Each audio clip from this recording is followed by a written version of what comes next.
The International Motorcycle SuperShow is back. While it's cool watching the Daredevil stunt team, the Highway Heathens, riding their Harleys or checking out the new or custom bikes, the main reason I come to these shows is for the vintage, one-of-a-kind, rare, or even nostalgic bikes from the past. Check out this 1950s Triumph Thunderbird with 650 cc's of displacement. It was intended for the US market. Did you know this year, make, and model has a Hollywood connection?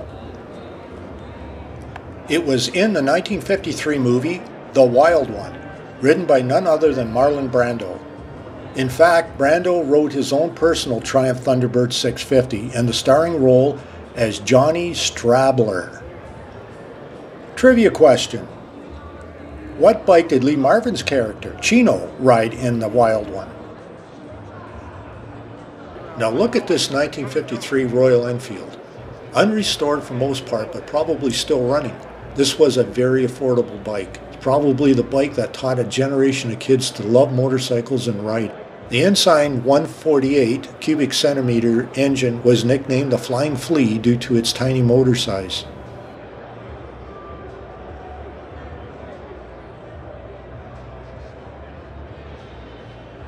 So what influenced the creation of this custom bike, steampunk or space opera?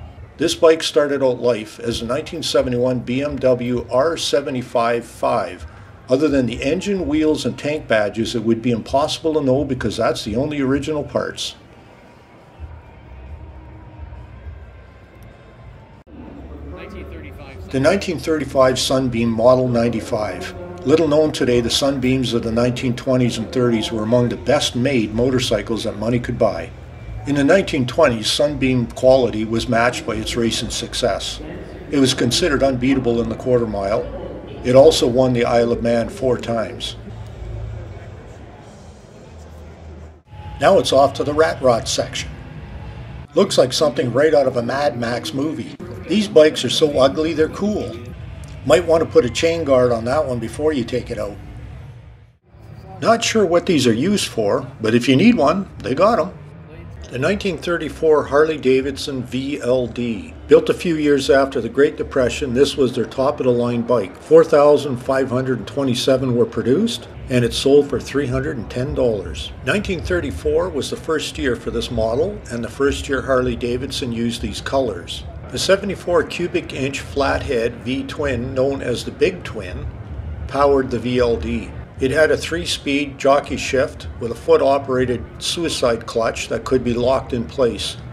The tailgate section of the rear fender was hinged to swing up for tire change. It is unusual to see one with 3 headlamps, as the VLD came with only one. Speaking of Harley-Davidson, they started making e-bikes, which is a great way to introduce the next generation of two-wheel transportation. Am I the only one who doesn't get the Polaris Slingshot, or am I missing something?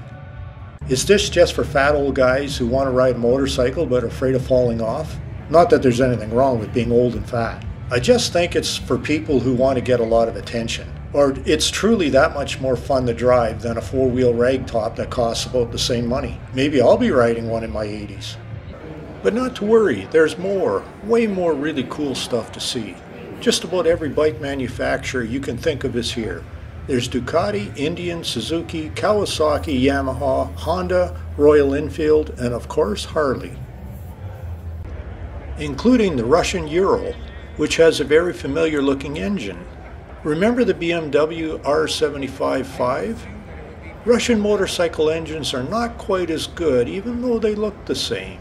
I don't know their nickname, the Ural, is fair, but I would take German engineering over Soviet or Russian any day. I hope you enjoyed the video. If you live in Southern Ontario and love everything bikes, you should check out the International Motorcycle Show every January here at the International Center.